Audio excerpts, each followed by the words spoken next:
To my far left is Leonard Career. Did I say your name wrong? Right or wrong? I'm sorry if I said it wrong. Yeah. Career? Yeah. Okay, Leonard. Shadrach Kipkachir is next to him in the middle. And here's our champion, Galen Rupp. So we'll open it up for questions first and just wait for a microphone. Can go. Galen, 8th in a row. Does it feel any different, or how does this, compare to your other 10K championships? No, this was one of the harder ones for sure, if not the hardest. This was really tough with the heat and just great competition too. I mean, you saw some really, really good guys out there really struggle in that race. I think that just speaks to the conditions out there. And, for me, they're all special. Being able to run Olympic trials is just a whole nother level, than the normal national championship. And I'm just so thrilled to be able to represent my country again. And, personally, just to have my kids here, my family, this was definitely a little extra special for me.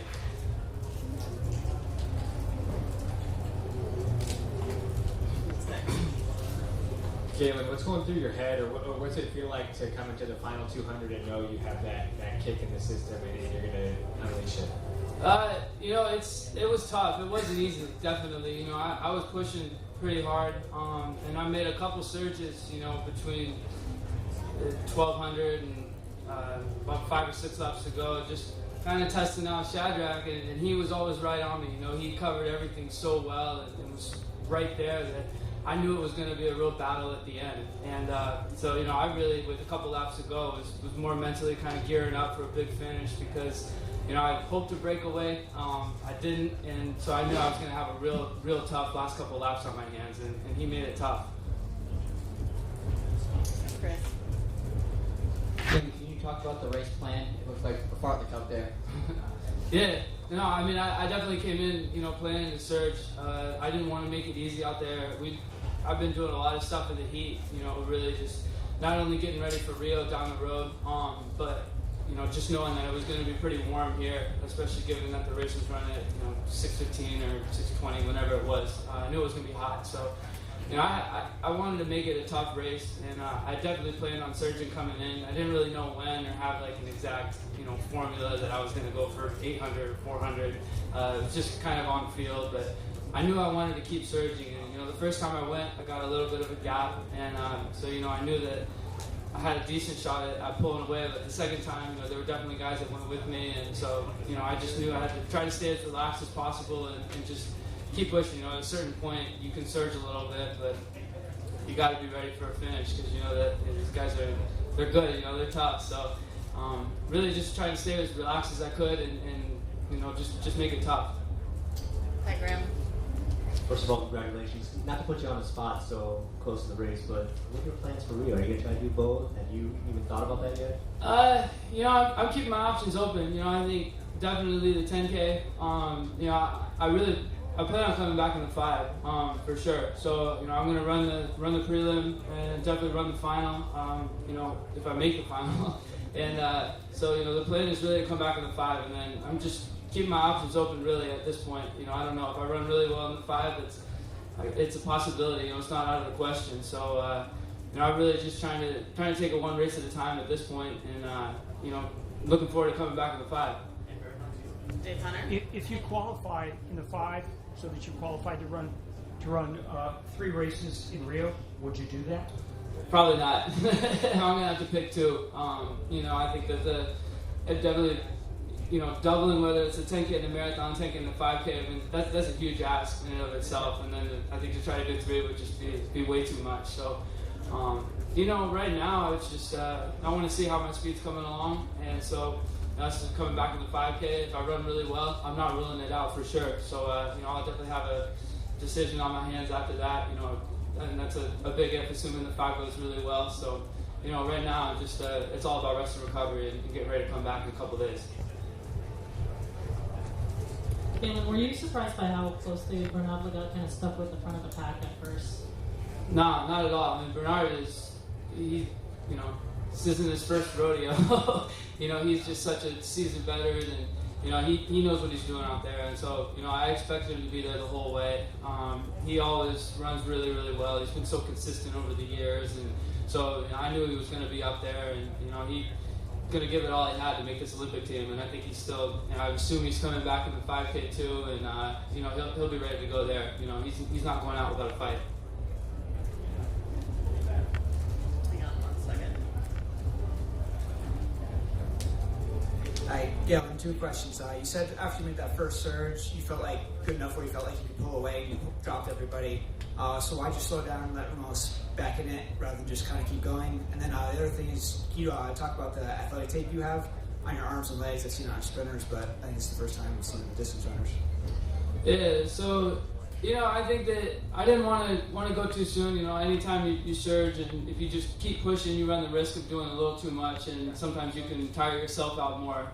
Especially those guys looked like they were trying to cover it evenly. It wasn't like they went right with me, right away. And it was so early that, I just felt that I didn't want to keep pushing. I wanted to make them work, to catch up, but I didn't want to just go. That was really early in the race when I did the first one. So, I tried to just slow down gradually, run some more moderate laps. Just make them work to catch up, basically. But I didn't want to try to go, run the risk of doing too much too soon that I ended up dying at the end. And sorry, could you say your second question one more time? With the athletic tape that you have in your arms and legs, just it's the first time I've seen distance runners using that, seen on sprinters. No, I think that it doesn't hurt. I think that stuff that sprinters do, obviously it helps with the wind, and so why not do it too? Even if it's only a little bit, that's still a little bit extra that it's helping you out. So I'm real happy and just thrilled that we got such a great company, and the guys that have been working on this tape have just been awesome. And so I'm just happy to try it. This question is for Shadrach and Leonard. Can you talk about what it's like in the program you're with, and what it's like being coached by Dan Brown, and how that has prepared you guys for this, and what that program is like, and how it might be different than a typical kind of elite athlete program? The program is really supporting us. Like, they give us all the support we have. They give us time to train, all the resources to train, and they help us a lot. And when I was on the line, at the start line, I didn't want to let them down because the support they give us, and I didn't have what the support they give us. Yeah, the program is really good because when you come out of from basic training, they give you, you are not in shape to run really well, but the program with the Army is so nice, especially with leadership. Our commander, our first sergeant, they give us a lot of support. They tell us to train hard and go out there and do your best. So right now, with me and Shadrach making the team, I think it's a really nice opportunity. We are representing the U.S. as an Army team, and we are so happy. So it's a good program. I'm wondering, in these tougher races, particularly Galen, do you ever slow down a little bit and try to grasp? There's a few times that I was hoping that someone might take over, but I drifted out a little bit, but I could tell that no one was going around, so I didn't want to let it dawdle too much, and I gave him a little bit of a chance. Nobody wanted to take it, so I knew that it was going to be on me to keep it honest if I wanted it to be fast. So I would have appreciated some help, but that's the way it goes. That's racing. So I've definitely been in their shoes before, and you can't blame them for doing what's best for them. For Shadrach, since I didn't get a chance to ask you in there, how much more does it mean, when this experience and this goal is reached with Leonard, and does this happen if you don't have him and Paul and the rest of the group with you everyday training? Training with them means a lot for me. I fight so hard to train with them because Leonard is a very good training partner in long runs and tempo. He helps me a lot to push, and Paul, he throws some speed work there, and I try to hang on with him, and I got the best training partner, so they mean a lot to me.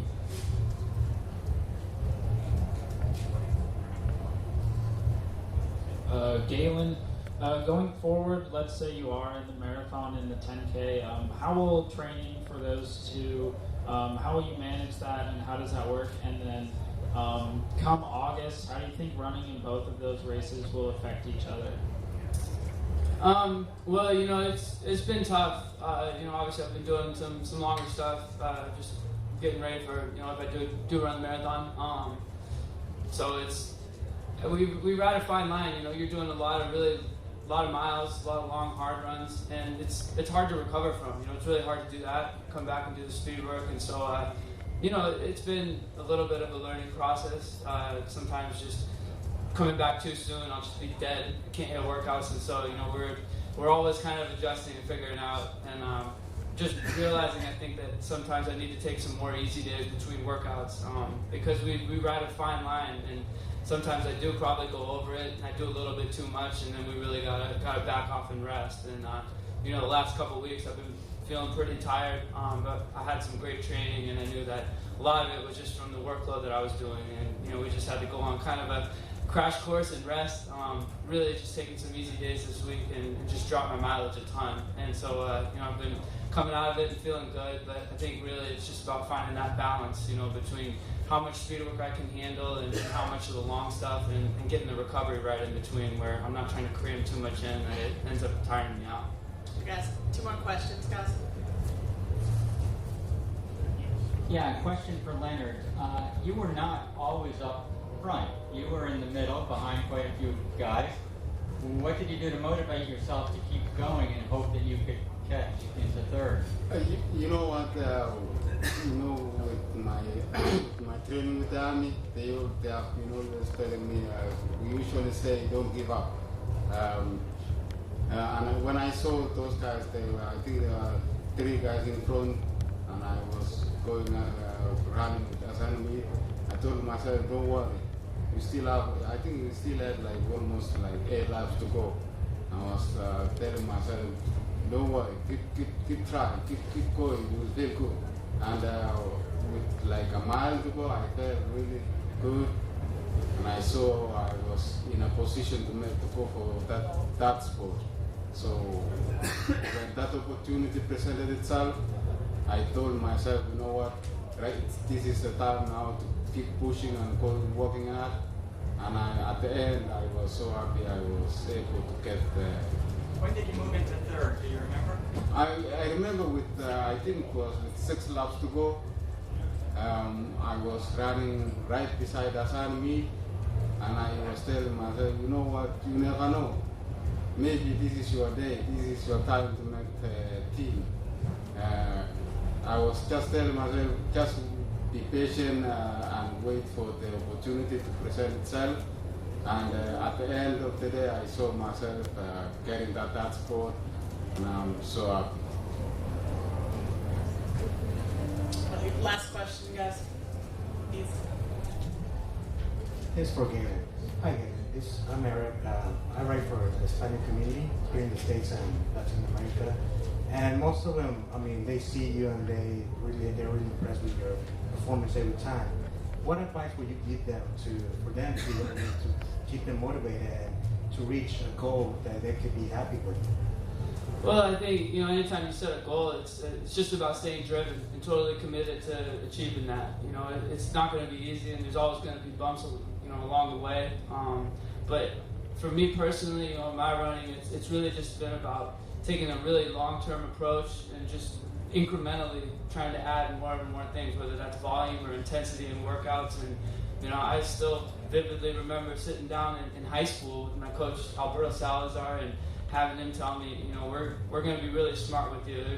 It's easy to get greedy and to try to do too much volume or too much intensity, and sometimes you make it out of it and you might run some incredible times, but the risk is just tremendous. And having that risk of injury, and if you get hurt and set you back, you know, you end up probably at more of a negative than if you had just gradually, you know, built up. And so that's always been our philosophy, you know, ever since I was 16. And it's really just proven to be tremendous. You know, I think that Alberto's just it's really a testament to him. He's just done such a tremendous job of gradually giving me more and more miles every year. And so I think that my body was able to get strong enough he never asked me to do too much or something that I wasn't ready to handle. And you know, whether that meant just maybe doing 10 more miles a week every year, and knowing that there were guys doing a lot more than me, and they were probably a lot stronger than me, but you know, again, the risk of trying to do that too soon and getting hurt could have been catastrophic for me. And you know, I think that God willing, that's why I've been so healthy over the years and have been really lucky with injuries, is that we've just been so smart and methodical with my training. And so it's just, you always kind of have to have that long-term vision and just do all the little things to really make sure that, you know, that you are able to accomplish your goal in the long run, and it'll come.